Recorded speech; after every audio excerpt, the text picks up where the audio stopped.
All right. So starting with the first topic, genome editing. ठीक है. तो इस पे किसी का कोई क्वेश्चन है क्या?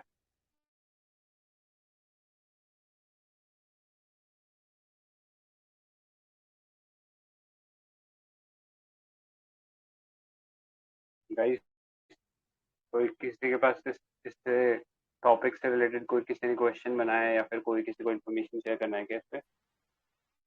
हाँ, ये डीएनए और आरएनए में दोनों में हो सकता है, फिर डीएनए में होगा। एडिटिंग करते हैं हम लोग जो।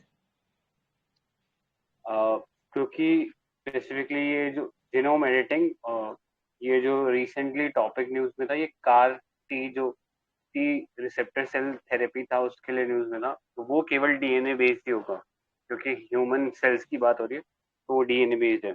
बट इन जनरल अगर हम जीनोम एडिटिंग बोले तो it can occur both in DNA also, in RNA also, दोनों में हो सकता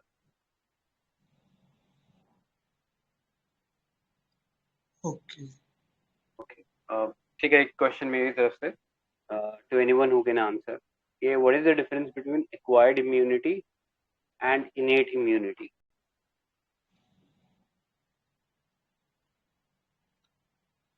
नीट तो वही होती है जो नेचुरली मिलती है ना। एक्वायर जो हम वैक्सीन वैक्सीन से लेते हैं वो नहीं रहती है।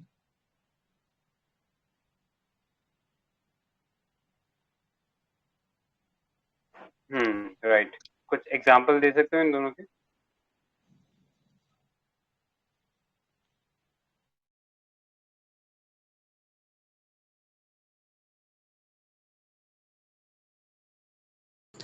Innate, we have skin, saliva, right? Right. तो हमारे बॉडी के अंदर हमारा जो स्किन है वो एक तरीके से बाहर से ऑर्गेनिजम्स को बॉडी के अंदर एंटर करने से रोकता है. तो स्किन एक तरीके का फिजिकल बैरियर है which can be considered as an innate immunity. वहीं एक्वायर्ड इम्यूनिटी का कोई एग्जांपल दे सकता है क्या? कि एक्वायर्ड इम्यूनिटी हम कब बोलेंगे? बी सेल्स और टी सेल्स के थ्रू मिलती है ना। जैसे कोई डिजीज हो गई हो तो उसके बाद ऑटोमेटिक हो जाता है ना।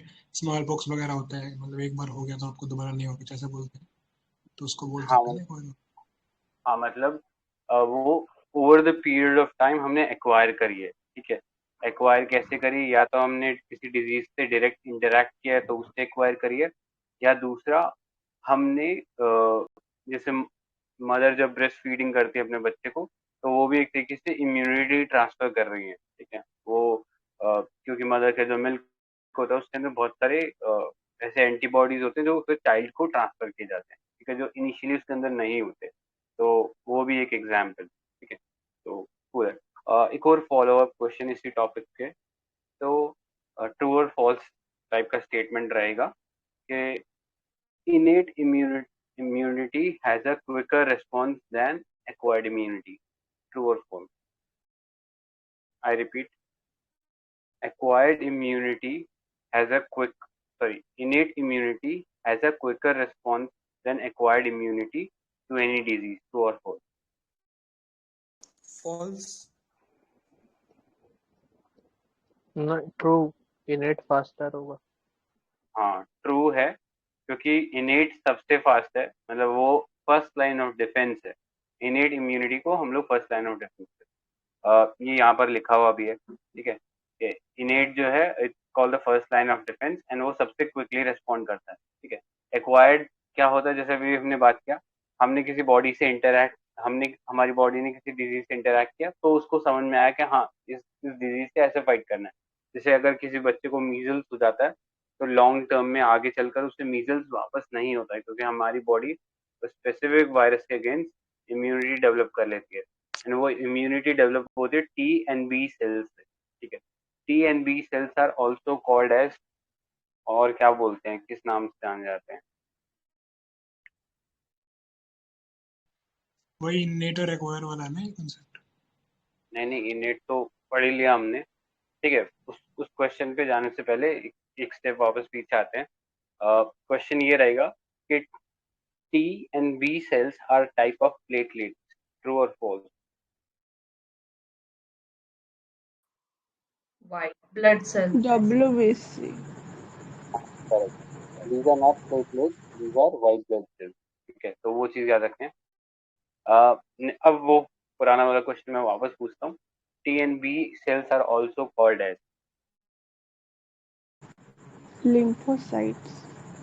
करेक्ट, तो ये भी चीज यहीं पे लिखी हुई है, इससे बाहर नहीं पूछी है मैंने, यहाँ पे लिखा हुआ है ये वाले स्टेटमेंट में, it B and T cells are called lymphocyte.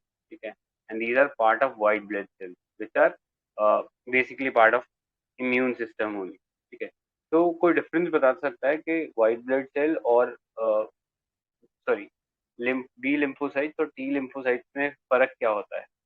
What is the difference between B cells and T cells? Anyone?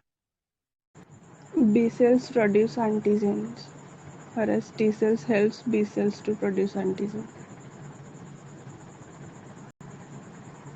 B cells produce antigen, B इसमें cells क्या है? produce. एंटीजन प्रोड्यूस हम्म, करते हैं। हाँ, sorry, antibody.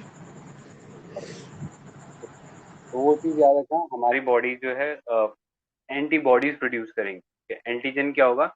Antigen is just like an ID card of any kind of foreign pathogen. तो अगर virus आया तो उसका कोई एंटीजन होगा, जैसे कोरोना वायरस आया है तो उसका एंटीजन क्या है? उसके ऊपर लगा हुआ जो प्रोटीन का स्पाइक का एक कवरिंग है उस वायरस के ऊपर, वो उसका एंटीजन है। तो it's just like an ID card, जिसको पढ़ के हमारी बॉडी रिकग्नाइज करेगी कि वो हमारी बॉडी का पार्ट है या किसी फॉरेन ऑर्गेनिज्म या फॉरेन फॉरेन एजेंट है। एंड जब उसको रीड कर लेगी उस आईडी कार्ड को, यानी उस एंटीजन को रीड कर लेगी, तो अगर उसके पास ऑलरेडी बी सेल्स या टी सेल्स के अंदर कोई मेमोरी है पुरानी उसकी, वो क्विकली डिप्लॉय कर देंगे। ठीक है, लेकिन अगर पहले कभी इंटरेक्शन नहीं हुआ है उनसे, तो फिर they would kind of create form of immunity या इम्यून रिस्पॉन्स या antibody in in a period of time. ठीक है, एक थोड़ा सा टाइम लेके, डिले लेके वो एक एंटीबॉडी प्रोड्यूस जरूर कर देंगे। ठीक है, एक और फॉलो अप क्वेश्चन है। तो immunization is a kind of innate immunization of an individual, true or false? I repeat, uh, vaccination is a kind of innate immunization of an individual, true or false?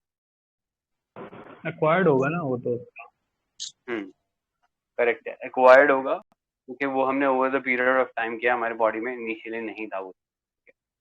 तो और कोई question है इस topic पे किसी का?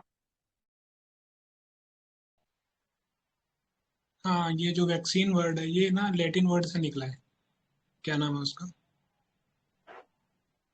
Milk या काव? Cow. Cow cow.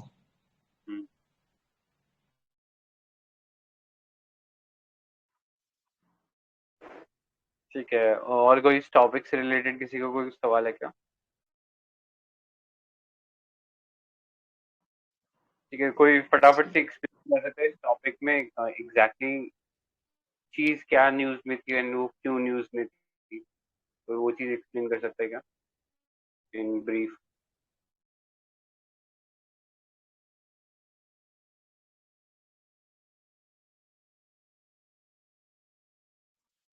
Actually, like some Chinese laboratory में किसी ने ये genome editing किया है to prevent two kids from AIDS from their parents, ऐसा कुछ है क्या? वो थोड़ा आई थिंक पुराना न्यूज हो गया। अच्छा, हाँ, ये टॉपिक जो है ये है कि हमने कैंसर को स्टॉप करने के लिए एक जीनोम एडिटिंग बेस्ड एक टेक्निक निकाला है, तो उसके रिगार्डिंग ये पूरा का पूरा कॉन्सेप्ट जो है वो न्यूज में है।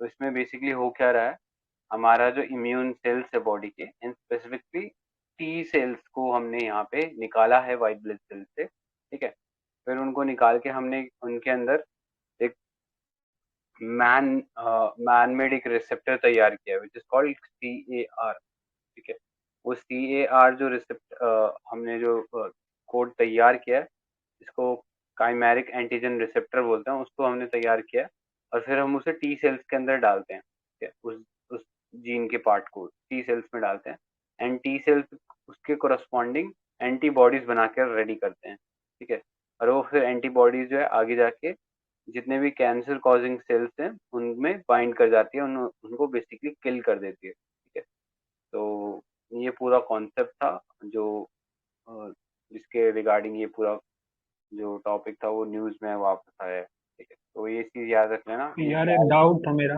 एक हम्म, डाउट था ना कि अभी अभी बी सेल्स की बात करी थी हम लोगों की, वो एंटी एंटीबॉडीज प्रोड्यूस करते हैं, है ना? और टी सेल्स डायरेक्ट अटैक करते हैं अगर बाहर से कोई भी फॉरेन एलिमेंट आता है तो। और हम यहाँ पे अभी टी सेल्स की बात कर रहे हैं ना, टी सेल्स को तो वो एंटीबॉडीज प्रोड्यूस करेंगे कि उनको डायरेक्ट हम वो डायरेक्ट अटैक करते हैं ना, वो तो एंटीबॉडीज नहीं प्रोड्यूस करते हैं ना, कि क्या करते हैं नहीं आप? नहीं, मेरे को डायरेक्ट डाउट हो अटैक रहा नहीं है। करते वो। डायरेक्ट अटैक नहीं करते। संजय सर ने जैसा बोला ना, टी सेल आइडेंटिफाई करने में मदद करते हैं। आइडेंटिफाई से यहाँ पे मतलब है कि लेट्स से एक टी सेल गया, ठीक है, और उसको एक प्रोटीन को इंड्यूस करना है सेल में। प्रोटीन का फंक्शन क्या है कि प्रोटीन एक्चुअली वो एक्ट करता है to counteract any type of antibody. ठीक है, आपको उसको मारना है ना, तो आप प्रोटीन एक तरीके से क्या बोलेंगे, आर्टिफिशियली प्रोड्यूस करवा रहे हो, राइट? नेचुरली अगर प्रोड्यूस होता तो उस केस में तो बंदा अभी तक ठीक हो जाता, बट क्योंकि वो यहाँ पे प्रोड्यूस नहीं कर पा रहा है नेचुरली, इसी कारण से अपन उसको देते हैं टी सेल। अभी जो टी सेल है ये जाता है, ये बी सेल को इंड्यूस करता है एंटीजन प्रोड्यूस करने के लिए, एंटीबॉडी प्रोड्यूस करने के लिए। So B cell are your attacking cells, T cell are your initiating cells, and हाँ बस यही दो सेल्स के बीच में जो तालमेल होता है, that counter acts the particular disease it is targeting, here cancer.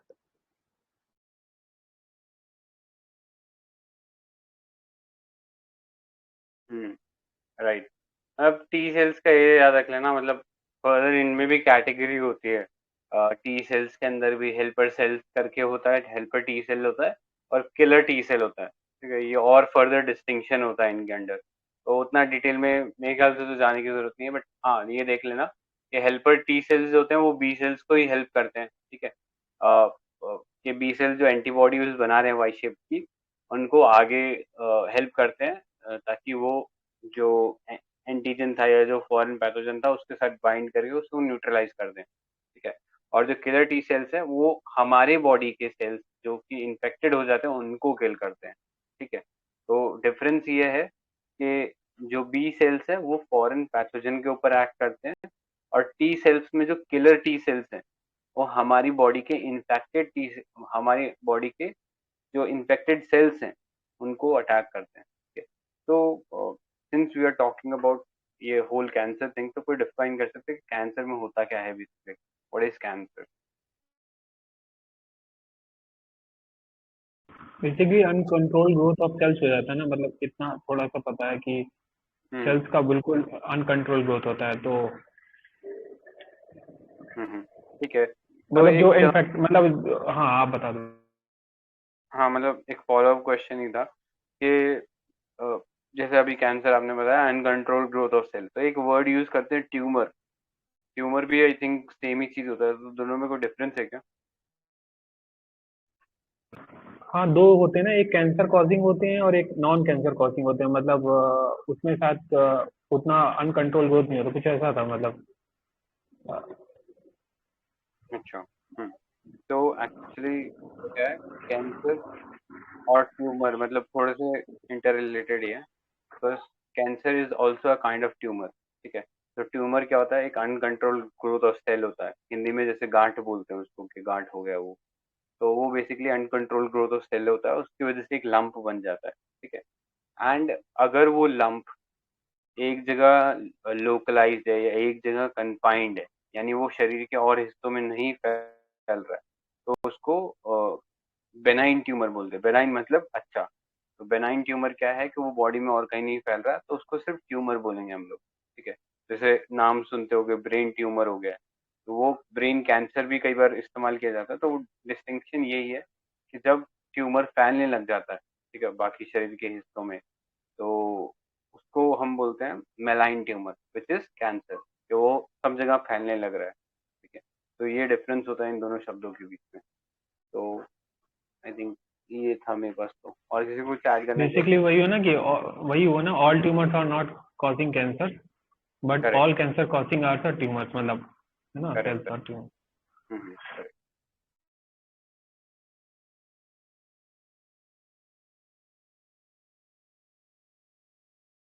Sir वो मुझे इसमें रिगार्डिंग आ रहा था ना, किलर और हेल्पर टी सेल्स, उसमें यही होता था ना कि एचआईवी के केस में क्या हो रहा था कि हेल्पर टी सेल्स को शायद वो मार दे रहा था, तो वो फर्दर इंड्यूस नहीं कर पा रहा था बी सेल्स को, ऐसा ही कुछ होता था ना फर्दर बी सेल्स को, उसके कारण हमारी इम्यूनिटी वीक हो जाती है फॉरेन अटैक के लिए, ऐसा ही हो रहा था ना एचआईवी की केस।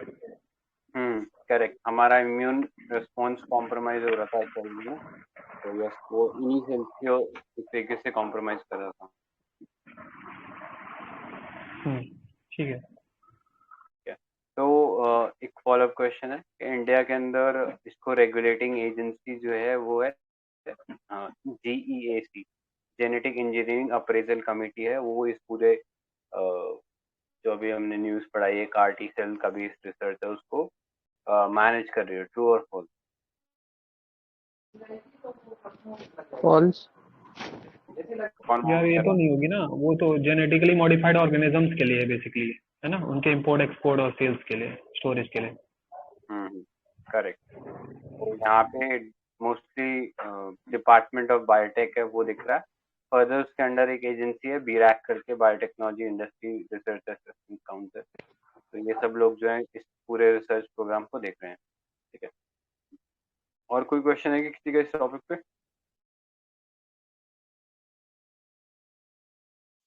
जर्मलाइन जीन थेरेपी क्या है?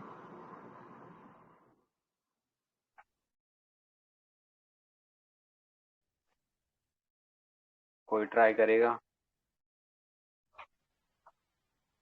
रिपीट कर दो बार, क्या क्वेश्चन है? जर्मलाइन जीन थेरेपी क्या है? ठीक है, तो जर्म सेल्स जब भी हम बात करते हैं तो हमारे जो रिप्रोडक्टिव सेल्स होते हैं उनकी बात हो रही होती है। तो बॉडी में 2 टाइप के सेल्स होते हैं, somatic cells and reproductive cell या जर्म सेल्स। ठीक है, सोमैटिक सेल्स में तो हमारे नॉर्मल जैसे स्किन में हो गया या और किसी बॉडी पार्ट में हो गया, जो नॉर्मल सेल्स होते हैं उनको ही हम सोमैटिक सेल्स बोलते हैं। ठीक है, लेकिन जो जर्म सेल्स होते हैं वो बेसिकली रिप्रोडक्शन में हेल्प करते हैं, जैसे ह्यूमन के अंदर स्पर्म या ओवम हो गया एक टाइप का जर्म सेल। तो अगर हम उन जर्म सेल्स के अंदर कोई जीन एडिटिंग कर दें तो वो आने वाली हमारी जनरेशन जो है, मतलब नेक्स्ट ऑफस्प्रिंग जो होंगे या जो नेक्स्ट जनरेशन प्रोड्यूस होगी उन ह्यूमन बींग से, वो जीन एडिटिंग जो की गई थी उनसे पहले वाले जनरेशन में वो कैरी ऑन करेंगे। ठीक है, वेरेज अगर हम हमारे केवल सोमैटिक सेल्स में वो वेरिएशन कर दे जीन एडिटिंग का तो वो हमारी नेक्स्ट जनरेशन में नहीं जाएगा। ठीक है, तो ये आई थिंक ब्रॉडली डिफरेंस है।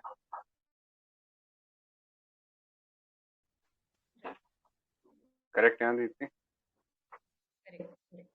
तो मतलब ऐसी कोई जीन एडिटिंग टेक्निक है क्या जो पास ऑन नहीं करेगा from generation to generation?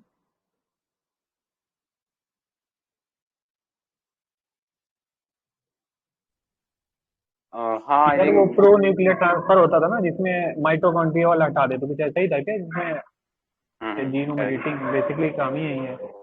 Pre parent baby वाला जो कॉन्सेप्ट है।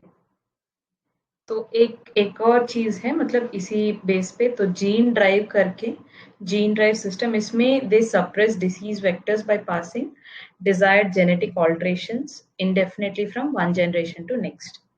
This is gene drive.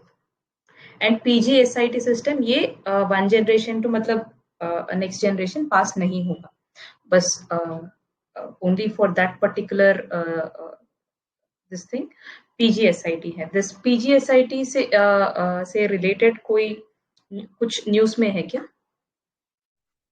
हाँ, एडीज मस्किटो थे, उनके लिए उनको स्टेराइल करने के लिए बेसिकली ये टेक्निक यूज किया गया था, ताकि उनसे जो बीमारियां हैं लाइक डेंगू हो गया, जीका वायरस हो गया, ये सब ना फैले, तो उनको स्टेरलाइज करने के लिए ये PGSIT जो टेक्निक है वो यूज किया गया था। Correct correct. जो आपने जीन ड्राइव बताया है उसमें क्या है, उसमें ये होता है ना कि हम जो नेक्स्ट जनरेशन उसका DNA परमानेंटली चेंज कर देते, कुछ ऐसा रहता है ना उसमें? तो वो changed DNA passes on from generation to generation indefinitely. Okay लेकिन PGSIT में ऐसा नहीं है. मतलब that genome editing is limited only to that particular generation.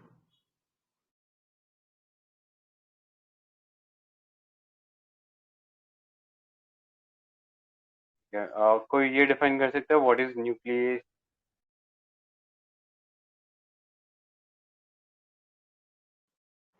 जो ट्रांसक्रिप्शन सॉरी हाँ ट्रांसक्रिप्शन के लिए यूजफुल होता है न्यूक्लियस.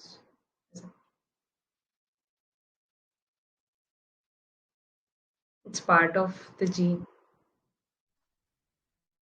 हाँ मतलब न्यूक्लियस जो होता है वो एक तरीके का एंजाइम होता है जो कि बेसिकली कट करने में हेल्प करता है डीएनए सीक्वेंस को. मतलब डीएनए हो गया या आरएनए सीक्वेंस हो गया, उनको कट करने में हेल्प करता है, तो उसको न्यूक्लियस कहते हैं. ठीक है, तो अलग अलग टाइप के न्यूक्लियस होते हैं. तो कोई एग्जांपल दे सकता है certain type of nucleus which are used for Cas9, Cas9 और कोई?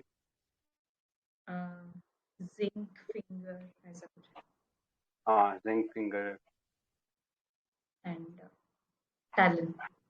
हाँ करेक्ट. तो ये टेक्निक्स के नाम याद होने चाहिए: CRISPR Cas9, zinc finger nucleases and TALEN transcription activator like effector nucleases. ठीक है, तो ये सब एक टाइप के जीन एडिटिंग टेक्निक्स हैं जो कि डिप्लॉय करते हैं जीन एडिटिंग, जो हेल्प करते हैं जीन एडिटिंग टेक्निक्स में.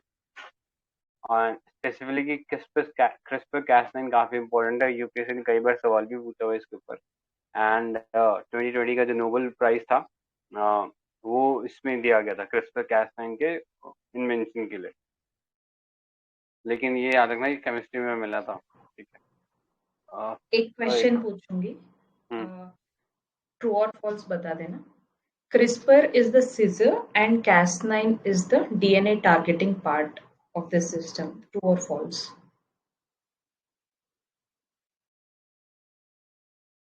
उल्टा बोल False. दिया ना Reverse आपने. है. हाँ करेक्ट. मतलब CRISPR is the DNA targeting part, Cas9 is the scissor. Correct. CRISPR basically वो एक चेन ऑफ वो होती है ना जो हमें टारगेट करना होता है. मतलब पर्टिकुलर एक लंबी जीन में एक उसका एक नाम होता है ना. क्रिस्पर का फुल फॉर्म मैं बोल रहा हूँ. एक लेंथ होती है पर्टिकुलर, उस लेंथ को टारगेट करना होता है एंजाइम के through. That enzyme is Cas9. मतलब एंजाइम और प्रोटीन. सीक्वेंस ऑफ पैलिंड्रोम ऐसा कुछ रहता है. Yes right repeated spelling. हाँ वो क्लस्टर्ड यस हाँ यही है. हाँ यही है. सीक्वेंसेस होता है उसका फुल फॉर्म. ठीक है, बट फुल फॉर्म इन्वॉल्व नहीं है. मेन कॉन्सेप्ट पता होना चाहिए कि क्या कॉन्सेप्ट है. ठीक है. और कोई यार किसी ने क्वेश्चन प्राइम एडिटिंग के बारे में नाम सुना है? प्राइम एडिटिंग जैसे जीनोम एडिटिंग प्राइम एडिटिंग होती है. Prime gene editing PRIME. मतलब मुझे यहाँ पे वो कीवर्ड दिखाई नहीं पड़ रहा. वो थोड़ा सा improve version of CRISPR Cas9 कुछ ऐसा था. वो यही है क्या? PGSIT वो भी उसमें प्रिसीजन ऐसा ही था. मतलब मैं पढ़ के बता दूंगा, मुझे अभी पता नहीं है. अगर किसी को याद है क्या प्राइम एडिटिंग के बारे में? मेरे को आइडिया नहीं है. अगर आपके पास कोई वैसा आर्टिकल हो तो एक बार डिस्क्रिप्शन ग्रुप में डाल देना. हाँ मैं डाल दूंगा. ठीक है. ठीक ठीक ठीक. और कोई क्वेश्चन है? हाँ एक और चीज है. ये तीनों जो न्यूक्लियस हमने देखा है ना, CRISPR and zinc and TALEN, इसमें लेटेस्ट टेक्नोलॉजी कौन सा है?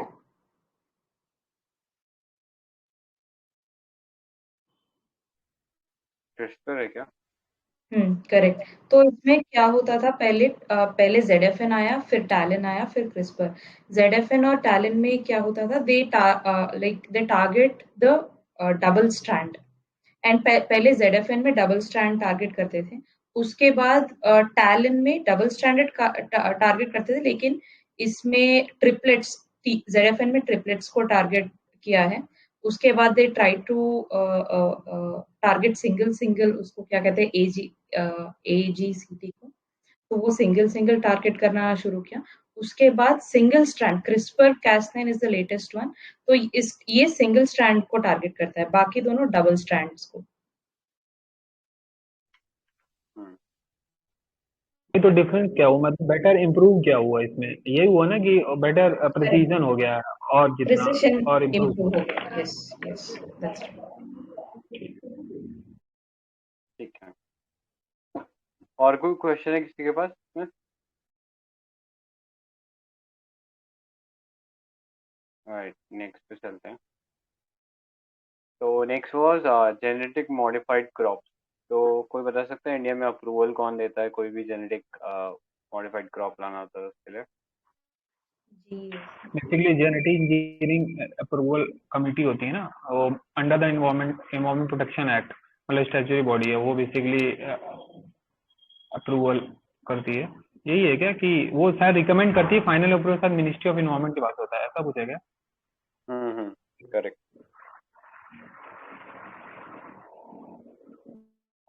तो इंडिया में जो अभी रिसेंटली ये टॉपिक न्यूज़ में क्यों था, क्योंकि सोयाबीन इंपोर्ट किया गया था, जेनेटिकली मॉडिफाइड सोयाबीन जो था वो इंपोर्ट किया गया था इंडिया में, इसलिए ये टॉपिक न्यूज़ में था। तो क्या उसको अप्रूवल लिया था इसके लिए हम लोगों ने GEAC से?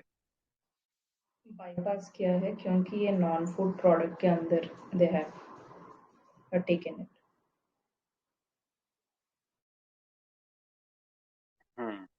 मतलब नॉन लिविंग कैटेगरी में इसको डालकर बाईपास करा दिया, ठीक है, तो वो चीज़ सही है।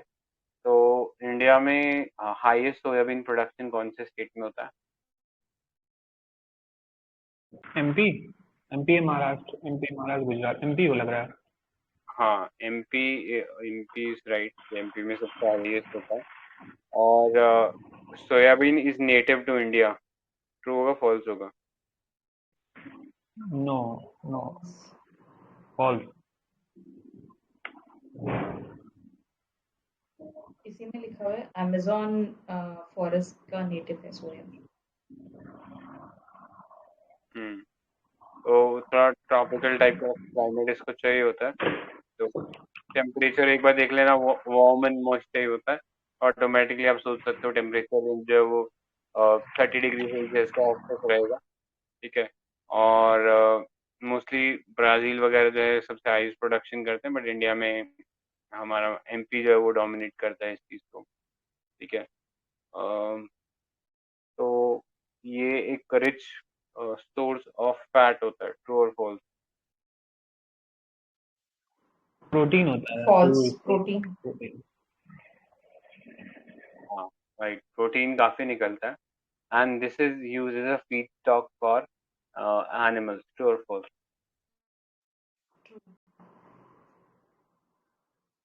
ट्रू है। तो इसमें बेसिकली क्या हो रहा था कि इसमें से जो ऑयल निकालने के बाद सोयाबीन की जो बड़ी बड़ी होती है, उसमें से ऑयल निकालने के बाद जो बचता है बाद में, उसको वेस्ट प्रोडक्ट को ये पोल्ट्री फार्मिंग में यूज़ कर लेते हैं, ठीक है, एज अ फीड स्टॉक, ठीक है। तो उस फीड स्टॉक की कमी हो रही थी इंडिया में, क्योंकि हमारा जो सोयाबीन का प्रोडक्शन है वो ओवरऑल कम रहा था, इसलिए इंडिया ने अलाउ कर दिया ये बोलकर कि हम लोग जो है ये कोई प्लांट वैरायटी नहीं ला रहे हैं, हम लोग एक प्रोडक्ट ला रहे हैं जो कि नॉन लिविंग कैटेगरी की तरह देखा जाएगा, ठीक है। तो ये चीज़ करके हम लोग बाईपास कर दिया था। राइट, सो और कोई क्वेश्चन है किसी का इस टॉपिक पे?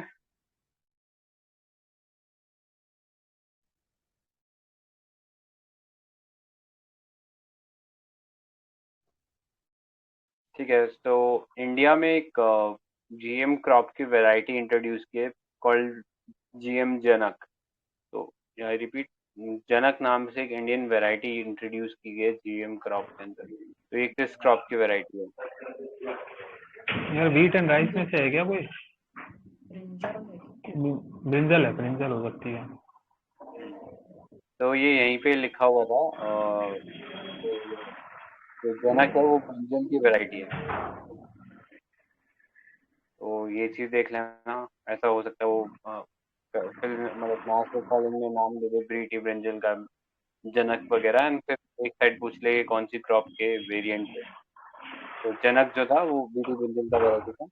एंड BSS 793 ये भी एक वैरायटी था ब्रिंजल का।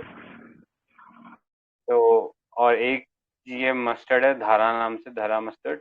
तो ये दिल्ली यूनिवर्सिटी ने बनाया है और ये भी अभी वेट कर रहा है अप्रूवल को GAC का। अभी तक GAC ने सिर्फ एक प्लांट वैरायटी को पास किया है एज अप्रूव। तो कोई उसका नाम बता सकता है कौन सी वैरायटी है वो? BT cotton. Right, BT cotton. तो कोई डिसएडवांटेजेस बता सकता है कि GM क्रॉप्स को अगर हम इंडिया में इंट्रोड्यूस करते हैं तो डिसएडवांटेजेस क्या होंगी?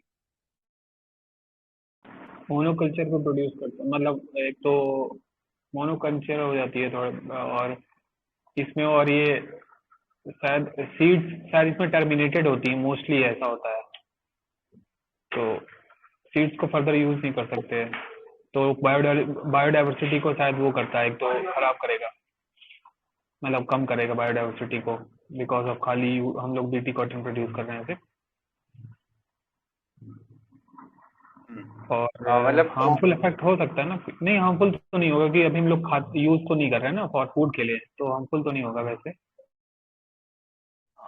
मतलब देखो ऐसा क्योंकि यूपीएससी का आदत है थोड़ा सा कंसेप्चुअल सवाल पूछने का इन टॉपिक्स पे। तो ये जो इन्फोग्राफिक्स है ना, इनको थोड़ा सा देख लेना। तो इन्फोग्राफिक्स से जो बेसिक कॉन्सेप्ट है ना, कई बार हम ऊपरी तौर से जो मेन मेन इन्फॉर्मेशन है पढ़ लेते हैं, लेकिन उसके रिगार्डिंग जो बेसिक इन्फॉर्मेशन होती है मिस आउट हो जाती है। तो इन्फोग्राफिक्स में वो चीज़ कवर करने की कोशिश की गई है कि बेसिक पॉइंटर्स क्या है उसके रिगार्डिंग। तो जैसा भी पॉइंट्स बताए कि हाँ वो हार्मफुल रहता है क्योंकि मोनोकल्चर को एक तरीके से प्रमोट करता है, जिसकी वजह से बायोडाइवर्सिटी का एक तरीके का लॉस देखने को मिलता है। ठीक है। फर्दर जैसे वो टर्मिनेटर जीन वाला कॉन्सेप्ट बताया, वो एक अनएथिकल प्रैक्टिस है जो मोस्टली कंपनीज कर रही हैं। तो वो क्या करते हैं कि वो सीड्स के अंदर टर्मिनेटर जीन डाल देती हैं, यानी वो कुछ जनरेशन के बाद अपने आप उसकी जो एबिलिटी है, वो जो मॉडिफाइड एबिलिटीज थी उसके सीड्स के अंदर वो खत्म हो जाएगी। ठीक है। तो वो एक अनएथिकल प्रैक्टिस है जो इंडल्ज करे, मतलब it's not directly result of being a GM crop. तो एडिशन वो लोग जानबूझ के डाल रहे हैं ताकि लोग उनसे सीड खरीदते रहे हैं हर कुछ एक सालों में। ठीक है। तो वो चीज़ है। इसके अलावा टॉक्सिसिटी का भी एक मेजर पॉइंट ऑफ वो रहता है डिस्कशन में, कि टॉक्सिसिटी इंट्रोड्यूस कर सकता है हमारे फूड चेन में। ठीक है। क्योंकि अभी पता नहीं बट लॉन्ग टर्म में ज़रूर इसके इफेक्ट्स देखने को मिल सकते हैं। तो उस सेंस में भी एक कॉज ऑफ कंसर्न है इसके अगेन। ठीक है। अच्छा, एक एंटीबायोटिक रेजिस्टेंस भी तो डेवलप हो रहा है, इसके कारण फिर हमको फर्दर एक और उसका मॉडिफाइड वर्जन करना पड़ता है, जैसे HTBT कॉटन हमें प्रोड्यूस, मतलब हमने इंट्रोड्यूस किया है जैसे। Correct correct. मतलब इनफैक्ट इसमें एक पॉइंट ये भी लिखा है कि हम लोग सपोज BT कॉटन को, BT ब्रिंजल को ऐसे प्रमोट करते रहेंगे तो एक दिन वो जो BT वाले जो जीन्स हैं हो सकता है कि वो कहीं ना कहीं वीड्स के अंदर भी आ जाएं। एंड अगर वीड्स के अंदर वो जीन्स आ जाएंगे तो फिर हम कितना भी इंसेक्टिसाइड डालें, कितना भी पेस्टिसाइड डालें या कितना भी वीडीसाइड उन वीड्स के ऊपर डाल दें, वो खत्म ही नहीं होंगे। ठीक है। तो वो भी एक कॉज ऑफ कंसर्न है जिसके कारण अभी तक GAC जो है it has not move ahead, मतलब एक क्रॉप को पास किया है, बाकी अभी सब क्रॉप जो है वो रुकी हुई है। ठीक है। तो आई थिंक मेजरली यही था। किसी को कुछ और ऐड करना है कि इसमें?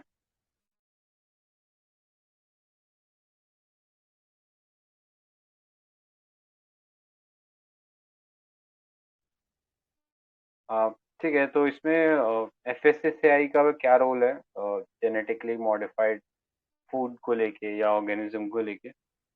कोई उनका स्टैंड बता सकता है? FSSAI का क्या स्टैंड है?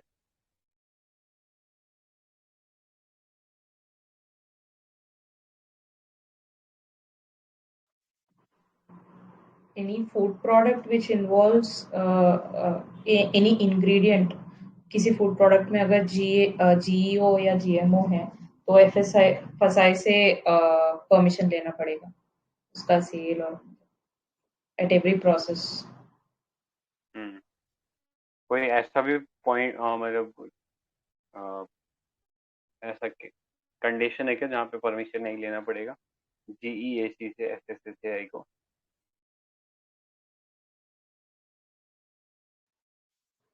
परमिशन लेना पड़ेगा शायद, LM लिविंग मॉडिफाइड ऑर्गेनिज्म है तो लेना पड़ेगा, ऐसा कोई नहीं है शायद, देयर इज नो। हाँ हाँ, मतलब ये चीज है कि लिविंग मॉडिफाइड ऑर्गेनिजम्स को अगर आप मतलब यूज कर रहे हो तो फिर आपको परमिशन लेना पड़ेगा।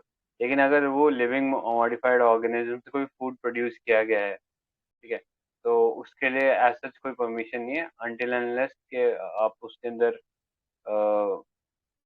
एक सर्टेन क्वांटिटी से ज्यादा, कि हाँ अगर आप 1% से ज्यादा कोई जेनेटिक इंजीनियरिंग से मॉडिफाइड इंग्रेडिएंट अगर आपने यूज किया, अगर वो 1% से ज्यादा है तो उसके लिए लेबलिंग करना पड़ेगा आपको, इसके अंदर कोई इंजीनियरिंग जेनेटिक इंजीनियरिंग से कोई मॉडिफाइड इंग्रेडिएंट यूज किया गया, ठीक है, तो वो चीज मेंशन करना पड़ेगा। अदरवाइज सिंपली जैसे सोयाबीन का केस हो गया, तो सोयाबीन में क्या था, कोई लिविंग मॉडिफाइड ऑर्गेनिज्म नहीं आया था, ठीक है, उससे एक इंग्रेडिएंट प्रोड्यूस हुआ था, उसको हम लोग यूज कर रहे थे, तो उस सेंस में जीएसी का परमिशन नहीं लेने की जरूरत है और उसको ऐसे ही चला सकते हैं, ठीक। ऑलराइट, और कोई क्वेश्चन है कि इस टॉपिक से रिलेटेड? तो बस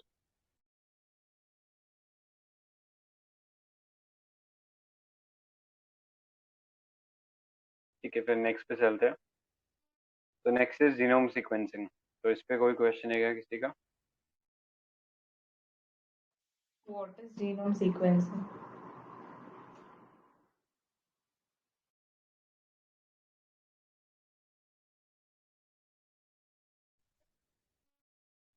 तो बेसिकली हमारा पूरा जो डीएनए का जो सीक्वेंस होता है वो कुछ ना कुछ प्रोटीन्स को कोड कर रहा होता है, ठीक है, एंड उसके करस्पॉन्डिंग ही हमारे जो फिजिकल एट्रीब्यूट्स होते हैं वो डिसाइड होते हैं, ठीक है। तो जीएनए जीनोम सीक्वेंसिंग जो है वो बेसिकली उस पूरे जो डीएनए है हमारा, उसका पूरा क्या किस चीज को कोड कर रहा है, किस चीज का इफेक्ट ला रहा है, वो सब चीजों को रीड करने का एक कॉन्सेप्ट है जीनोम सीक्वेंस।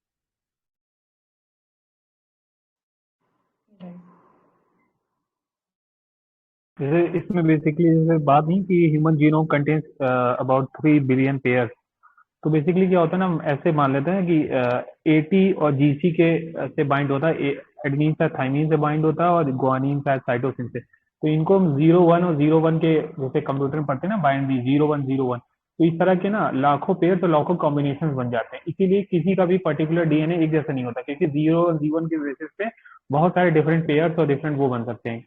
तो तो ये जो डिफरेंट पेयर्स हो जाते हैं इनको स्टडी करना और इन्हीं के बेसिस पर फर्दर रिसर्च करना, तो बेसिकली ये पूरा सेट ही कहलाता है जीनोम सीक्वेंसिंग, इनको ढूंढना।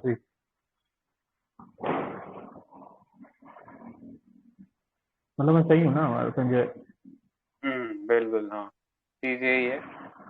गुआनिन साइटोसिन उनको मतलब बोलते हैं बेस पेयर, ठीक है। गुआनिन साइटोसिन के साथ बाइंड करता है, एडेनिन थाइमिन के साथ बाइंड करता है। तो ये बेस पेयर्स का कॉम्बिनेशन होता है, ये मिलकर फिर फर्दर एक आरएनए बनाता है और वो आरएनए फिर फर्दर एक प्रोटीन बनाता है।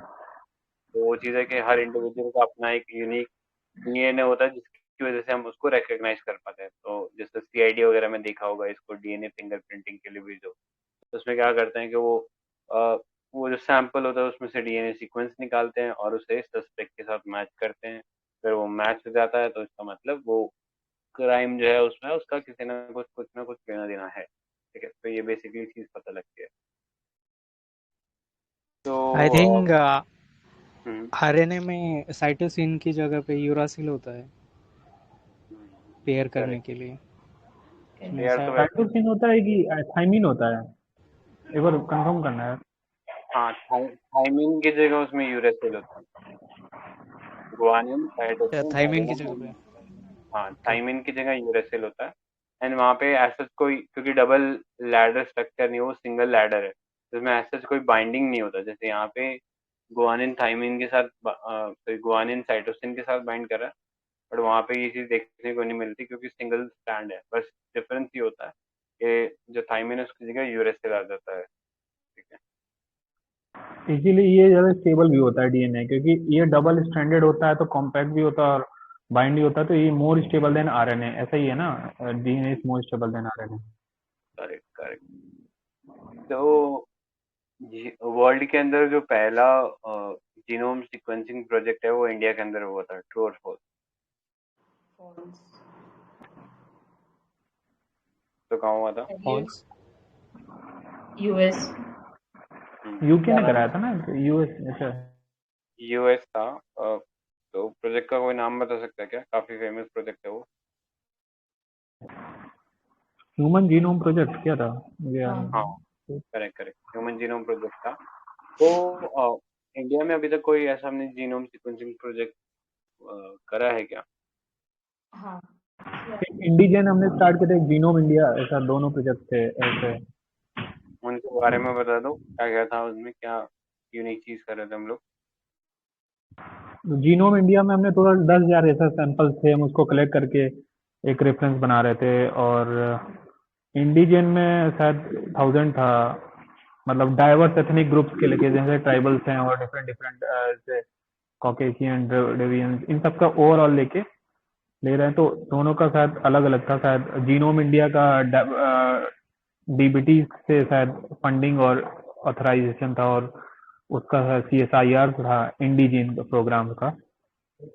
हम्म ये शायद मतलब genetic sample collecting program is genome India, and उस पर रिसर्च करना आई थिंक इंडिजन प्रोग्राम शायद। हाँ, ये मतलब सही इस पे तो बोल रहे ऐसा ही लिखा है। मतलब, हाँ हाँ, मतलब होल जीनोम सीक्वेंसिंग, राइट।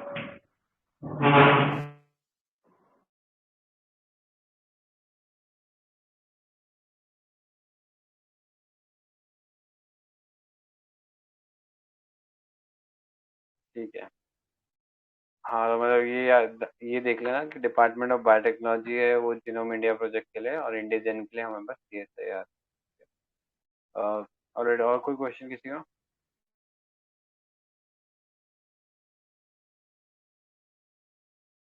कोई ये एक्सप्लेन कर सकता है what is Nanopore gene sequencing?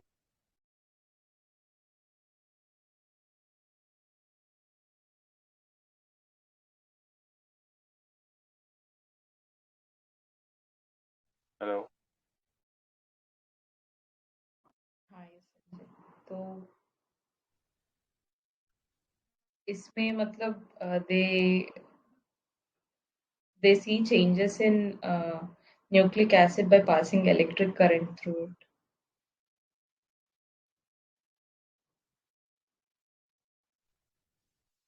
हाँ मतलब इसमें ये देख लेना DNA और RNA फ्रेगमेंट्स का एक एनालिसिस करने का तरीका है। तो इसमें वही चीज़ ने बोला कि इलेक्ट्रिक करंट आप इसमें से पास करो, तो उसके बेसिस पे आप बेसिकली एनालाइज कर सकते हो कि क्या क्या उसमें जीन सीक्वेंसिंग है। ठीक है, तो ब्रॉडली आइडिया यही है इसके पीछे। ठीक है।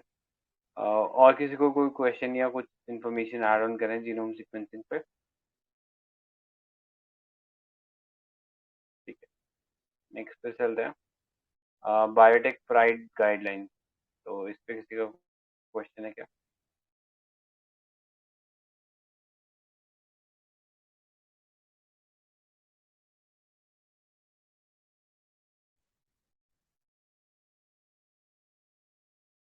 ठीक है, तो ये बता दूं कि ये बायोटेक प्राइड गाइडलाइंस है, ये किस पर्पस के लिए लाया गया? What is the purpose of these guidelines? Data exchange. जब डेटा एक्सचेंज को लेकर है। एंड अगर हम बात करें कि इंडिया में अभी तक कोई गाइडलाइंस था क्या डेटा एक्सचेंज को लेके, बायोटेक डेटा को लेके?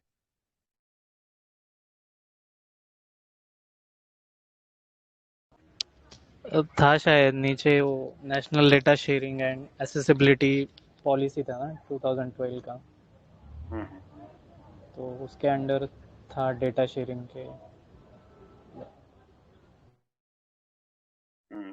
राइट। तो पहले से पॉलिसी के अंदर ये चीज इस प्रोविजन के बारे में जिक्र था कि हम लोग पहले परमिशन लेना पड़ेगा, कोई भी शेयरिंग एक्सेस या स्टोर कर रहे हो आप बायोलॉजिकल डेटा को लेके, उसके लिए परमिशन लेना पड़ेगा। ठीक है, तो और कोई क्वेश्चन है क्या इससे रिलेटेड किसी का?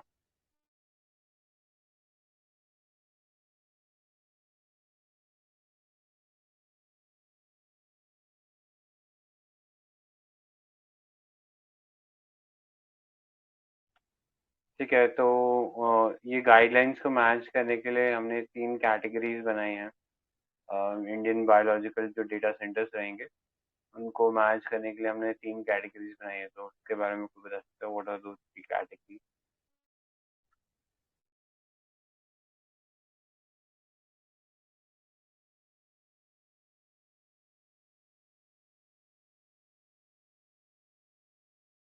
ठीक है, तो ये देख लेना, open access, manage access and no access. ठीक है, इन 3 ब्रॉड कैटेगरीज में इंडिया से जो भी बायोलॉजिकल डेटा सेंटर्स रहेंगे उन 3 कैटेगरीज में डिवाइड किया जाएगा। ओपन एक्सेस के अंडर जितना भी डेटा है उसको, जो भी डेटा ओपन एक्सेस के अंडर आ रहा है, वो मोस्टली पब्लिक जनरेटेड फैसिलिटी से ही आ रहा होगा, क्योंकि प्राइवेट वाले तो नहीं साझा करेंगे वो इन्फॉर्मेशन। तो वो पब्लिक फंडेड रिसर्च इंस्टीट्यूट से आ रहा होगा। पर्पस क्या होगा कि जो हमारे बायोलॉजिकल जो भी एडवांटेजेस हैं वो सबके साथ इक्विटेबली शेयर किए जाए। ठीक है, जो आर्टिकल 39 भी हमारे इंडियन कॉन्स्टिट्यूशन का यही कहता है, तो इस चीज़ को फुलफिल करता है। नेक्स्ट, मैनेज एक्सेस की बात करें तो कुछ रेस्ट्रिक्शंस रखी गई हैं ऐसे लोगों पर जो इस टाइप का डेटा प्रोड्यूस कर रहे हैं। जैसे चाइना ने कहते हैं कि वो कोरोना वायरस कहीं ना कहीं उसकी कुछ लैब से आया था, तो ऐसा हो सकता है कि बहुत सारे ऐसे हाई प्रोफाइल जो रिसर्चेज हैं वो लोग कंडक्ट कर रहे हो एंड उसको पब्लिकली एक्सेस नहीं देना चाहते हो। ठीक है, तो वहाँ पे वो मैनेज कर सकते हैं एक्सेस। ठीक है, एंड लास्टली नो एक्सेस, कि बहुत ही ज़्यादा सेंसिटिव इन्फॉर्मेशन जो होगा उसके लिए इन्फॉर्मेशन को नहीं परमिट किया जाएगा। ठीक है, चाहे उसके लिए फिर पब्लिक का पैसा ही क्यों ना यूज़ करो। तो ये 3 ब्रॉड कैटेगरीज है जिसके अंदर जितना भी बायोलॉजिकल डेटा सेंटर्स हैं वो अपने डेटा को क्लासिफाई करेंगे। ठीक है, तो ये चीज़ याद रखनी है।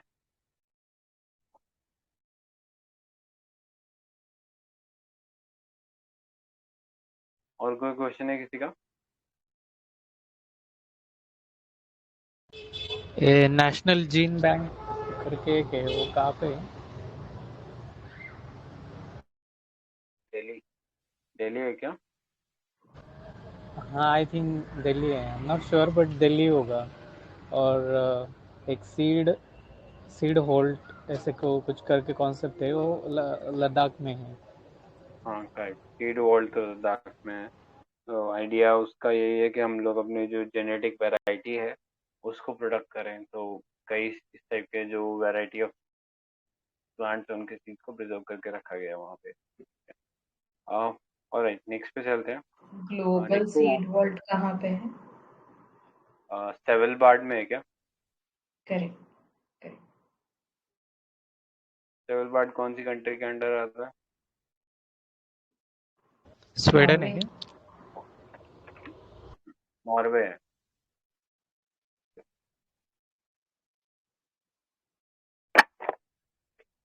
ठीक है, तो हम ये जो बात कर रहे हैं बेनिफिट ऑफ डेटा शेयरिंग, जो भी बायोटेक से जो भी डेटा शेयरिंग हुआ है उसका बेनिफिट इक्विटेबली डिस्ट्रीब्यूट करें। ठीक है, तो इसके लिए एक प्रोटोकॉल है इंटरनेशनल लेवल पे। कोई इस प्रोटोकॉल का नाम बता सकता है क्या सीबीडी के अंडर? कार्टेज कार्टेजिना है क्या? नहीं। नागोया होगा। हाँ, नागोया नागोया है। प्रोटोकॉल। कार्टेजिना याद रखना, Cartagena is for LMO, Nagoya is for equitable sharing of biological data से जो भी एडवांटेजेस होंगे वो इक्विटेबली शेयर होंगे, उसके लिए नागोया है। नेक्स्ट पे चलते हैं, राइबोन्यूक्लिक न्यूक्लिक एसिड इंटरफेरेंस।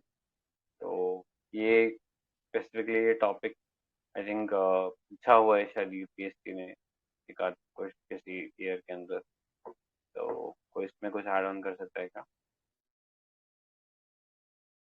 हाँ, बेसिकली इसमें मुझे लग रहा है 3 सेंटेंसेस का क्वेश्चन आया था। एक ये कैंसर को कॉज करने से रोक सकता है इंटरफेरेंस। बेसिकली साइलेंट का काम करता है ना, जैसे वो इंटरफेरेंस में जीन साइलेंट साइलेंट करता है पर्टिकुलर, ऐसा ही होता है ना इसका। हाँ, राइट। जो कैंसर कॉजिंग होता है शायद उसको साइलेंट कर देना होता है, इसमें शायद आरएनए कुछ ऐसा था एक बार। राइट, मतलब आरएनए इंटरफेरेंस करके आप जो है बेसिकली उसके जो जेनेटिक मेकअप है उसको ऑल्टर कर दोगे। ठीक है, एंड क्योंकि ये पेस्ट से रिलेटेड है तो हम पेस्ट का जो उसके नेसेसरी जो सेल्यूलर लेवल पे जो नेसेसरी प्रोटीन्स हैं उनको कहीं ना कहीं हम लोग टारगेट कर रहे हैं कि उनको हम एलिमिनेट कर दें, जिससे वो जो पेस्ट है वो अपने आप ही खत्म हो जाए। ठीक है, तो ये था आरएनए इंटरफेरेंस इस टेक्निक के अंदर। ठीक है, तो एक ये छोटा सा डिस्टिंक्शन दिया हुआ है। आई थिंक 2020 के पेपर में ये स्पेसिफिक सवाल ही आया था इस तरीके से कि प्लांट सेल और एनिमल सेल में डिफरेंस क्या होता है। एक बार फटाफट देख लो। Plant cells have cellulose wall while animal cells do not have.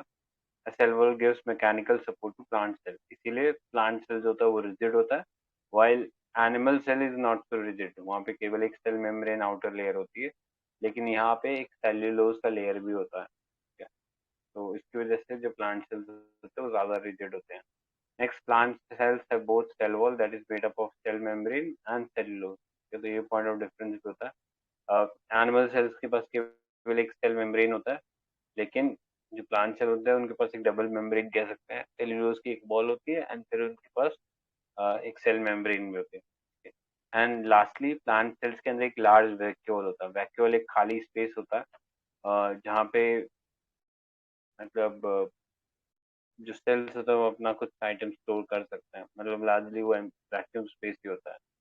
तो वहाँ वो जो है वो एग्जिस्ट करता है in case of plant cell. Animal cells के अंदर ज़्यादा तो वैक्यूल्स होते नहीं है, बट अगर होते भी हैं तो बहुत स्मॉलर साइज के होते हैं। ठीक है, एज कम्पेयर टू प्लांट। तो ये पॉइंट ऑफ डिफरेंस याद होना चाहिए। डायरेक्टली सीधा उठा के बहुत बेसिक सा क्वेश्चन यूपीएससी ने 2020 में पूछ लिया था, बट ये बेसिक चीज़ें कईयों ने नहीं देख रखी थी, तो उनको काफ़ी दिक्कत हुई थी। ठीक है, तो ये चीज़ याद रखना। अच्छा, एक और क्वेश्चन है कि जो जाइलम और फ्लोएम पढ़ते हैं ना, तो उनके कोई यूसेस बता सकता है? प्लस एक एक जाइलम फ्लोएम में एक होता है कि दोनों साइड ओपन होता है और एक शायद वन साइड हो, वन यूनिडायरेक्शनल होता है। तो मतलब मुझे भी थोड़ा याद नहीं है, अगर किसी को याद हो इस पे थोड़ा लाइट डाले कि जाइलम और फ्लोएम में, क्योंकि अभी जो नैनो यूरिया के बारे में वो पढ़ा था ना, तो उसमें यह था कि लीव्स डायरेक्ट स्टोमेटा के थ्रू होके नैनो यूरिया को अब्जॉर्ब कर रहे थे। किसी को याद हो तो बताए, अगर किसी को थोड़ा सा डिफरेंस।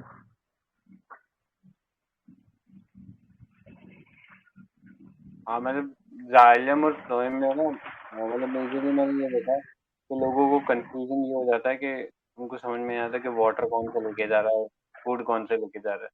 तो मैं तो ऐसे इसको याद किया था क्योंकि जाइलम में एक्स आता है और एक्स के नियरेस्ट जो वर्ड है वाटर, मतलब वाटर जो है वो डब्ल्यू है। ठीक है, तो दोनों पास पास में, इसलिए जाइलम को मैंने वाटर से लिंक कर दिया। ठीक है, तो ऐसे करके मेरे को याद रहता है, xylem is for water and phloem is for food. ठीक है, तो वाटर का एक अप एसेंट होता है, तो उसकी वजह से वो नीचे से ऊपर जाएगा। सिमिलरली फ्लोएम जो होता है वो रूट से स्टेम तक फूड ले जाके देता है। ठीक है, तो आई थिंक मेजरली ये डिफरेंस है दोनों के बीच में, तो ये याद रखना चाहिए।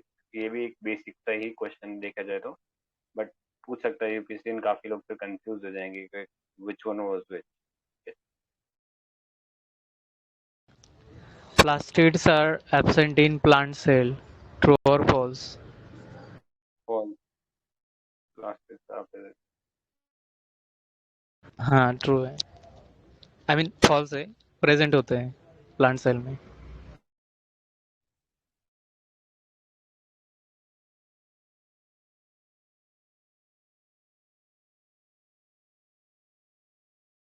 ठीक है, और कोई क्वेश्चन है किसी का?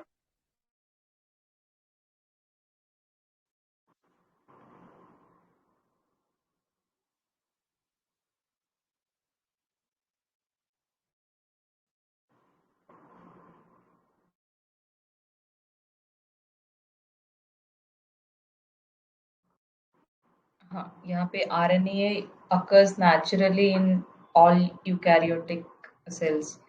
तो यूकैरियोटिक सेल्स क्या है? यूकैरियोटिक वो सेल्स होते हैं जिनके अंदर एक न्यूक्लियर मेम्ब्रेन प्रेजेंट नहीं होता। ठीक है, तो यूकैरियोट हम कह सकते हैं सबसे प्रिमिटिव ऑर्गेनिजम्स थे इस धरती के ऊपर जो एग्जिस्टेंस में आए थे। धीरे धीरे चीजें कॉम्प्लेक्स होती गई एंड जो यूकैरियोट्स हैं उनसे फिर डेवलप होकर प्रोकैरियोट्स बने। यूकैरियोट्स में बेसिकली जो सेल की न्यूक्लियर मेम्ब्रेन होती है वो डिफाइंड नहीं होती, इसके कारण उसका जो न्यूक्लियर मटेरियल है वो पूरे तरीके से सेल के अंदर फैला रहता है। It's like a floating boat in a ocean. ठीक है वहाँ पे। इट्स ऑपोजिट बट ना, प्रोकैरियोट से यूकैरियोट बना है ना।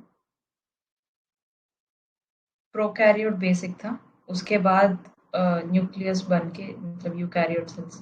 यहाँ पे तो ऐसा ही लिखा है ना, organisms who cell contains a nucleus. Sorry हाँ ठीक है, गलत हो गया, सॉरी, उल्टा बोल दिया। हाँ, तो यू प्रोकैरियोट्स में बेसिकली एक वेल डिफाइंड न्यूक्लियर मेम्ब्रेन नहीं होती, इसलिए वो फैला रहता है पूरा का पूरा nuclear material. Where in eukaryote हमारे पास एक न्यूक्लियर मेम्ब्रेन होती है, मतलब अभी हमने पढ़ा ना सेल सेल वॉल प्लांट्स के केस में होती है, सेल मेम्ब्रेन एनिमल सेल के केस में होती है। फर्दर अंदर एक न्यूक्लियर मटेरियल जो होता है वो एक न्यूक्लियर मेम्ब्रेन में होता है। तो ये I think majorly point of difference. Right. तो मतलब प्रो मतलब पहले वाला हो गया ना, तो प्रो मतलब पहले आया होगा, उसके बाद यूकैरियोटिक आया होगा, जैसे अभी हमने बात की थी ना, तो उल्टा हो गया था, है ना? Correct hmm. Correct.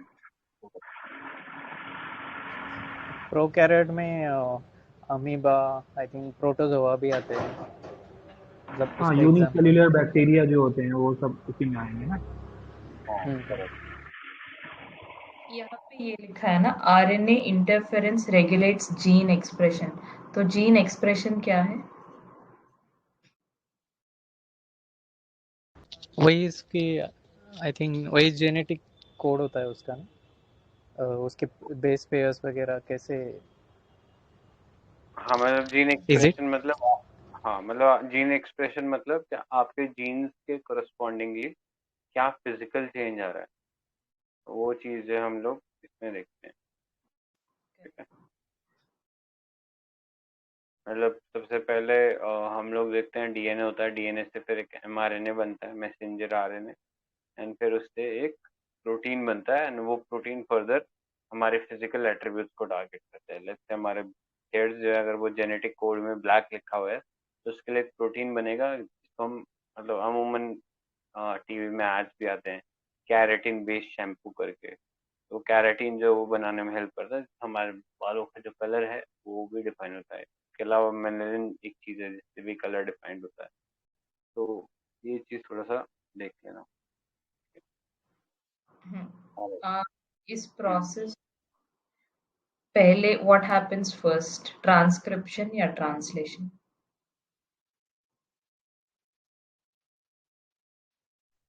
Transcription, DNA changes to mRNA, which is transcription, and then that mRNA changes into protein, it's called translation. Correct. And जब हम इसका उल्टा करते हैं, when we say reverse transcription, we are basically creating a DNA from RNA. तो जो RT-PCR जो है वो यही है, reverse transcription polymerase chain reaction. हम लोग पहला जो कोरोना वायरस का जो आरएनए है, क्योंकि उसका स्टैंड एकदम छोटा सा होता है तो एनालाइज नहीं किया जा सकता, तो इसलिए पहले तो हम उसको डबल स्टैंडर्ड बनाते हैं और फिर उसको एम्पलीफाई करते हैं ताकि हम उसको रीड आउट कर सके इजीली कि हाँ ये जो सीक्वेंस हमने देखा है जिस ऑर्गेनिज्म का है वो क्या वो मैच कर रहा है हमारे डेटाबेस से, एंड अगर वो मैच करता है तो आगे रिपोर्ट में यस लिख के भेज देते हैं कि आपको कोरोना है। तो ये चीज़ है इसमें ध्यान रखने वाली। राइट। ठीक है, तो एक चीज जिसको बोलते हैं व्हाइट स्पेसेस बोलते हैं डीएनए के अंदर, what are those white spaces? एक बार क्वेश्चन रिपीट करना चाहेंगे? तो डीएनए में हम लोग कई बार डिस्कस करते हैं व्हाइट स्पेसेस के बारे में, तो what are white spaces with regard to DNA?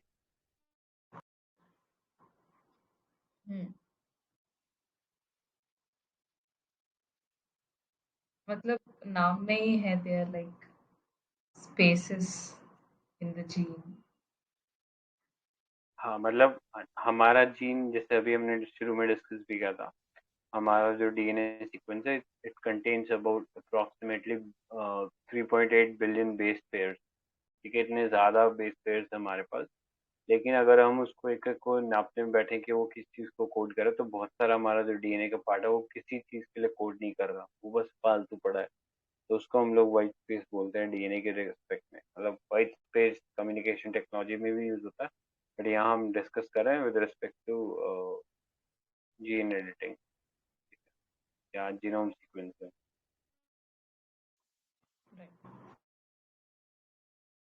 तो उसी सेंस में ये डार्क जीनोम वाला कॉन्सेप्ट भी है, वो सिमिलर ही है। ठीक है, ऐसे जीन या जो प्रोटीन जिनके बारे में हमें ज़्यादा नॉलेज नहीं है उसको हम लोग डार्क जीनोम में डाल देते हैं, तो कंफ्यूज नहीं होना, डार्क नाम डाल दे या वाइट स्पेस डाल दे, तो वो सब एक ही चीज़ को सिग्निफाई कर रहा है।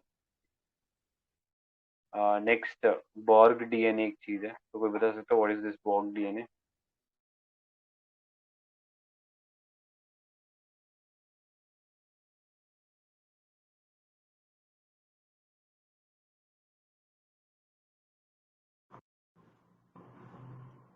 आप ही बता दो संजय। तो बॉर्ग कुछ नहीं है, एक डीएनए स्ट्रक्चर है जो कि यूएस के साइंटिस्ट ने अभी फाइंड आउट किया, जिससे वो बेसिकली जो जीन्स है माइक्रो ऑर्गेनिज्म के जितने भी एनवायरनमेंट है उसके सीक्वेंस को हम लोग कैप्चर कर सकते हैं, एंड देन फर्दर उस सीक्वेंस को दूसरे ऑर्गेनिजम्स के अंदर इंसर्ट कर सकते हैं। ठीक है, ताकि वो उस टाइप का काम कर सके। तो ये चीज़ है इसके अंदर।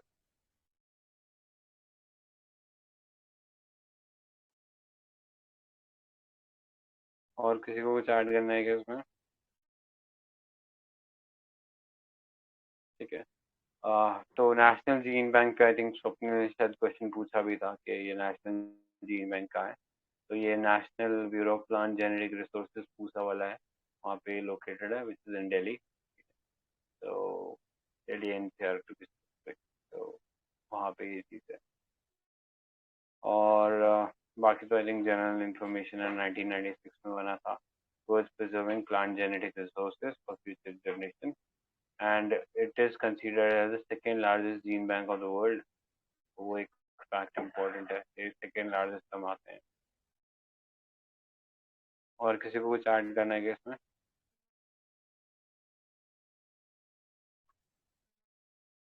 ठीक है, तो ये देख लेना, सेवलबार्ड का जो सीड वॉल्ट है नॉर्वे में, और इंडिया के अंदर हमारे पास चांगला लद्दाख के अंदर एक सीड वॉल्ट है। तो ये थोड़ा सा इम्पोर्टेंट है, इनको याद रखें।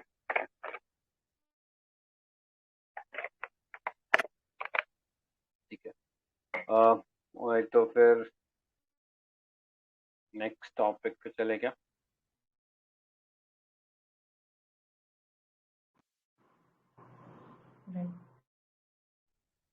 तो next topic is nano technology. तो इस पे किसी के पास कोई क्वेश्चन है क्या?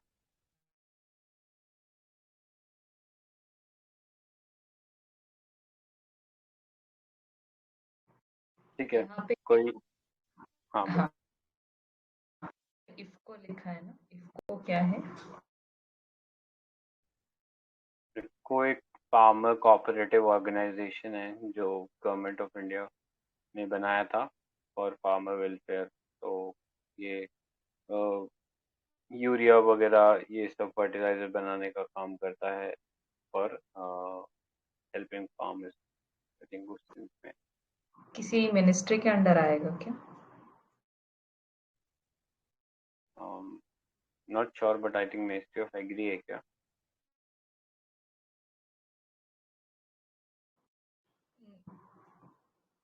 मुझे भी नहीं पता, बट ये कोऑपरेटिव सोसाइटी है। हाँ, I thought it was under ministry of fertilisers, लेकिन नहीं है, सॉरी।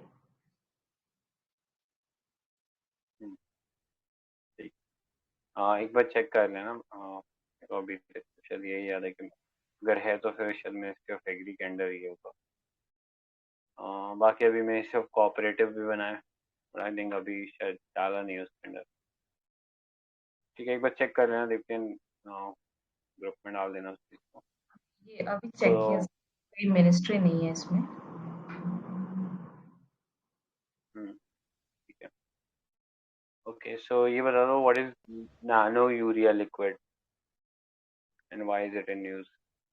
न्यूज़ का तो पता ही लग गया, what is nano urea liquid?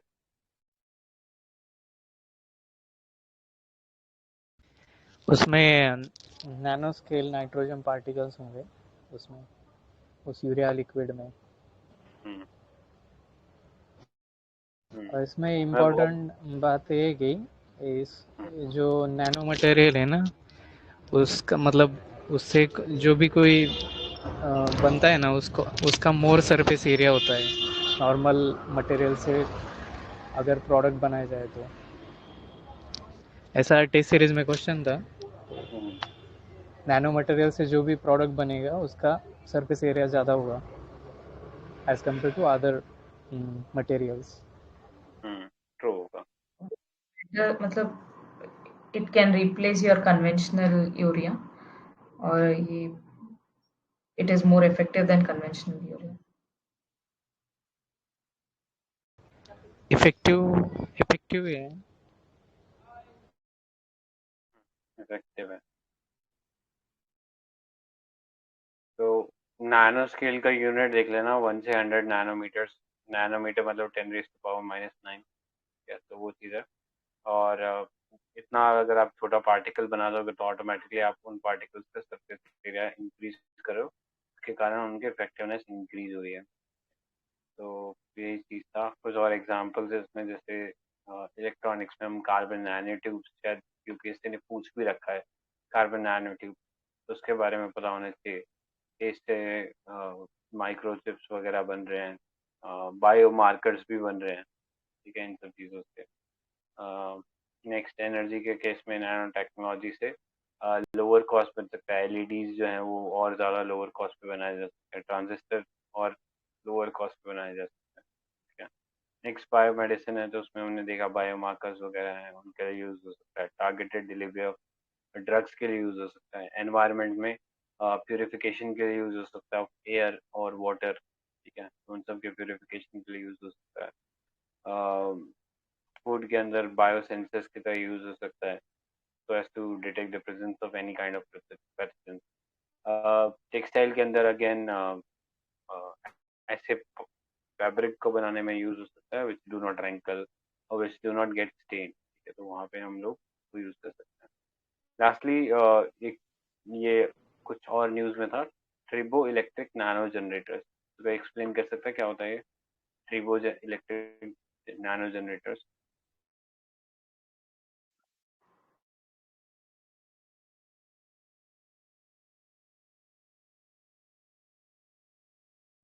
ठीक है, तो एक मटेरियल होता है, मतलब बहुत से मटेरियल्स होते हैं। हम अगर किसी ने मटेरियल इंजीनियरिंग पढ़ी हो तो बहुत तरह के मटेरियल्स होते हैं। तो उनमें से एक कैटेगरी होती है मटेरियल की जो पीजियो इलेक्ट्रिक बोलते हैं, ठीक है, कि हम लोग उसके अंदर वाइब्रेशंस प्रोड्यूस करें, यानी मैकेनिकल एनर्जी डालें, तो उसके करस्पॉन्डिंगली वो इलेक्ट्रिकल एनर्जी प्रोड्यूस करेंगे, ठीक है। तो वो पीजियो इलेक्ट्रिक मटेरियल्स होते हैं। तो उसी सिमिलरली कॉन्सेप्ट यहाँ पे ये है कि हम ऐसे नैनो जनरेटर्स बनाएं जो कि इलेक्ट्रिसिटी प्रोड्यूस करें फ्रॉम मैकेनिकल एनर्जी, ठीक है, कि आसपास के जो वाइब्रेशंस हैं उसके थ्रू हम लोग इलेक्ट्रिसिटी प्रोड्यूस करें, ठीक है। तो इससे इलेक्ट्रोस्टैटिक एनर्जी बनेगी। एंड इसके जो एप्लीकेशन है opto electronics, power devices and other biomedical application में ये जो चीज़ें हैं यूज हो सकते हैं, ठीक है। तो जैसे हम रेस्पिरेशन कर रहे हैं या हमारा हार्ट बीट कर रहा है, तो हम ऐसा कुछ ऐसा नैनो मटेरियल बना लें जिससे हम हार्ट के जो मूवमेंट है उससे लिंक करके इलेक्ट्रिसिटी कुछ अमाउंट में प्रोड्यूस कर सके। तो ये जो कॉन्सेप्ट है ये थोड़ा सा ट्रिबो इलेक्ट्रिक नैनो जनरेटर वाला है। एंड ये इंडिया में किसने किया है? Centre for nano and soft matter sciences ने फैब्रिकेट किया है इस टाइप का material can be use as an electricity generator from mechanical energy. तो ये था। किसी को कुछ और ऐड करने के इस टॉपिक में, नैनो टेक में? ये पीजो इलेक्ट्रिक जो मटेरियल होता है ना, तो उसका होटल्स में ज़्यादा यूज़ होता है। मतलब स्टेयरकेस पे या नॉर्मल डाइनिंग हॉल में वगैरह जो रेड कारपेट वगैरह होते हैं ना, उसके नीचे वो पीजो इलेक्ट्रिक वो मटेरियल की स्ट्रिप रख देते, तो लाइटनिंग पर्पस के लिए भी यूज होता है उसका। तो ये देख लेना पीजीओ इलेक्ट्रिक वाला। ठीक है, तो आई थिंक आज के लिए फिर नैनो टेक पे ही छोड़ते हैं। कल हम लोग जो है वो आईटी वाले पार्ट से फ्रेश पिकअप करेंगे, ठीक है। तो कल सब लोग आई थिंक थोड़ा सा अपने इनसे और क्वेश्चंस लेके आना, ताकि हम थोड़ा सा और होलिस्टिक कर सकें। थोड़ा आईटी इन कम आई मतलब sorry overall science and tech की बात करें तो मोस्टली करंट ओरिएंटेड रहते हैं इसमें टॉपिक, ठीक है। प्रीवियस ईयर क्वेश्चंस आप देख सकते हो टू गेट एन आइडिया कि पूछा क्या गया है, बट उससे रिपीट होके सवाल आए ये थोड़ा सा मुश्किल लगता है मेरे को आई से साइंस एंड टेक से स्पेसिफिक। बट हाँ कुछ ट्रेंड्स फॉलो कर सकते हैं। होते हैं रिपीट वैसे। वो क्रिस्पर कैस9 टेक्नोलॉजी है ना, तो उसका हाँ मतलब मतलब 2 बार वही क्वेश्चन आया उसमें। हाँ मतलब वही मैं आने वाला था कि कुछ टॉपिक्स ऐसे रहे हैं जो उसने रिपीट किए हैं और वो लगातार क्वेश्चन पूछे जा रहे हैं, जैसे बायोटेक वगैरह हो गया, तो उन उनसे लगातार क्वेश्चन पूछे जा रहा है।